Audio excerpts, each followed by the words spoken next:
Seharusnya Pak Jokowi itu meniru gaya Andika dan Hendy. Bahkan Andika dan Hendy itu mencabut gugatan di Mahkamah Konstitusi beralasan untuk jaga kondusivitas masyarakat di Jateng.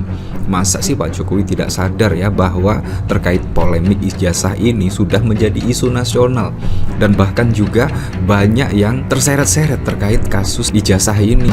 Ini memang gebrakan dari Mahkamah Konstitusi tidak kaleng-kaleng ya, yang bahkan pada saat lalu itu mendiskualifikasi istri dari Menteri Desa. Nah itu bahkan sangat mengejutkan sekali, tiba-tiba mendiskualifikasi.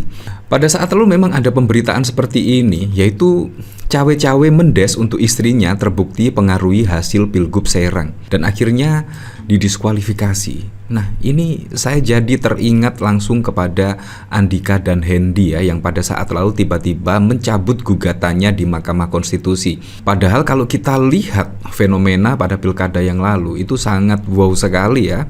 Terlebih Ahmad Lutfi dan Gus Yassin misalnya itu bahkan mendapat dukungan dari Pak Prabowo Subianto. Otomatis dong terkait dukungan Pak Prabowo Subianto yang menjadi presiden, otomatis akan mempengaruhi suara ke Ahmad Lutfi dan Gus Yassin.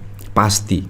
Bahkan istri Mendes saja bahkan juga didiskualifikasi, apalagi ketika mendapatkan dukungan kepada presiden langsung. Nah ini memang ketua MK yang baru ini tidak kaleng-kaleng ya. Untung saja loh Andika Perkasa pada saat lalu mencabut gugatannya di Mahkamah Konstitusi. Ya kemungkinan karena putusan Mahkamah Konstitusi pastinya akan membuat kejutan-kejutan ya. Terlebih ini pada 15 Mei politik uang pilkada Barito Utara 16 juta per pemilih, MK diskualifikasi semua paslon. Kalau kita lihat, menurut saya cukup masuk akal sekali, yaitu alasan Andika dan Hendy cabut gugatan. Andika Hendy beralasan untuk jaga kondusivitas masyarakat di Jateng. Nah, menurut saya sangat masuk akal sekali.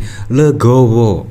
Nah, menurut saya apa yang dilakukan oleh Andika Perkasa dan Hendrar Prihadi ini adalah legowo. Kalah ya, kalah sajalah, tidak mau membuat polemik secara terus-menerus.